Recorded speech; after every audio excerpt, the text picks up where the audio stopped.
우린 바로 기회비용으로 바로 들어가겠습니다. 10페이지 기회비용. 기회비용은 어차피 우리가 다시 한번 개념을 잡아야 돼요. 자, 기회비용은 우리가 두 가지 선택이 있죠, 그죠? 이거 다시 한번 여러분 기획을 해서 살펴보겠습니다. 우리 앞에 두 가지 선택의 기회가 있는데 두 개를 동시에는 선택할 수 없어. 하나를 선택, 하나를 포기해야 됩니다. 그래서 여기를 선택했습니다. 그럼 여기를 포기할 수밖에 없겠죠, 그죠? 포기합니다.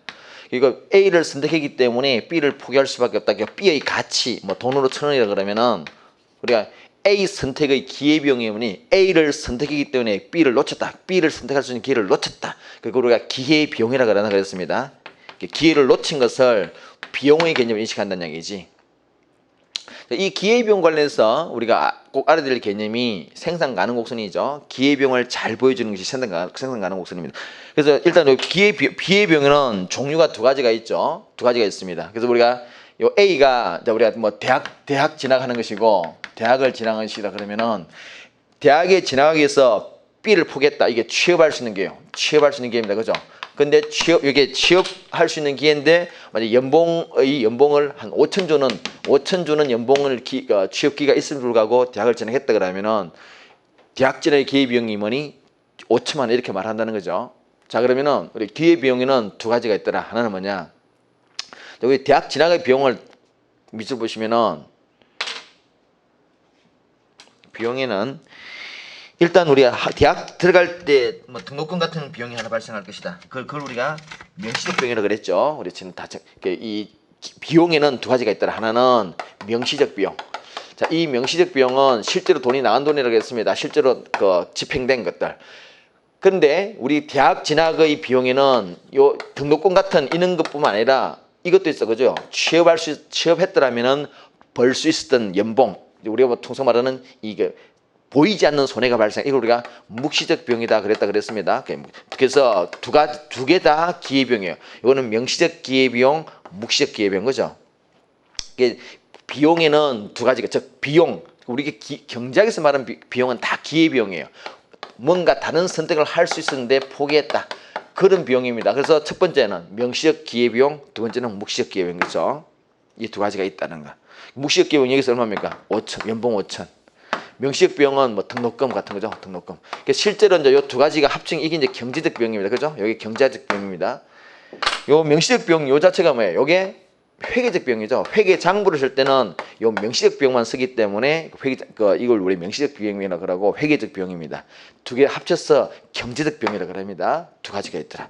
우리가 요거는 익히 알고 있는데 요거는 이제 한번 좀 생각해 봐야 될 부분이죠. 그 묵시적 기회비용. 요게 일단 우리 개념적으로 잡아야 될 것입니다. 그 10페이지. 기회비용은 두 가지가 있다. 명시적 비용, 묵시적 비용이죠. 그죠? 여기서 우리가 암묵적 비용이라고 소개하고 있습니다. 자, 다음에 자, 이 기회비용을 잘 보여주고 있는 게 생산 가능 곡선이에요. 생산 가능 곡선입니다. 자, 그럼 이 생산 가능 곡선을 그 페이지가 몇 페이지입니까? 12페이지 한번 쳐볼까요? 생산 가능 곡선이 이 기회비용을 참 잘 보여줘. 있더라. 자, 이게 그림을 보겠습니다. 생산 가능성 개념은 이거였죠. 기획을 되살려 보면은 우리가 가지고 있는 자원을 가장 효율적으로 투입했을 때 생산할 수 있는 Y의 최대치 뭐 한 100개, 그죠? Y를 생산한다면 100개, X를 생산한다면은 뭐 한 50개 할까요? 50개를 생산할 수 있어요. 이렇게 이게 이제 우리가 생산 가능 곡선입니다. 자원을 가장 효율적으로 활용해 투입했을 때 생산할 수 있는 최대치를 보여주고 있는 거지. 이 생산 가능 곡선. 그럼 여러분 우리가 이렇게 생산할 수도 있고, 그죠? 이렇게 생산할 수도 있고, 이렇게 생산할 수도 있죠. 이렇게 생산할 수 있습니다. 생산할 수 있습니다. 가장 효율적으로 생산하는 방식입니다. 전혀 낭비 없이, 그죠? 자, 그러면은 A점 같은 경우는 Y만 100개 생산하고 X는 전혀 생산하지 않습니다. 그죠? B점은 예를 들어서 이 수치를 뭐 이렇게 지우겠습니다. B는 예를 들어서 1개예요. 1개. Y는 뭐 90개 생산 있는 상태라고 볼까요? 자, C는 어떠냐? C는 있는 상태예요. X는 2개를 생산하는데 Y는 70개겠지. D는 어떤 상태냐?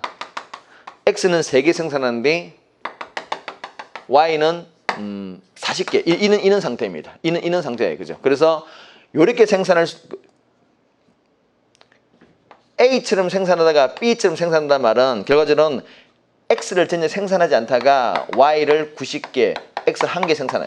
X를 A처럼 생산하는 것은 이렇게 생산하는 방식인데 B처럼 생산하는 것은 Y를 90개 생산하고 X를 1개 생산하는 그런 생산 조합이죠. 그죠? 이렇게 생산하는 거지. 이렇게 할까? 이렇게 A처럼 생산할 수 있었는데 B처럼 생산하게 만들 결정했다 그러면은 그 말은 결국 뭐냐? X를 만들지 않다가 1개 추가로 생산하기 결정했다 이야기지. 그죠? 그럼 X를 추가로 하나 생산하기 위해서 뭐를 포기했습니까? Y를 10개 포기했다. 그래서 X를 추가로 하나 생산해서 Y를 10개 포기했다. 이게 뭐라고? 이게 아까 말했던 기회비용이죠.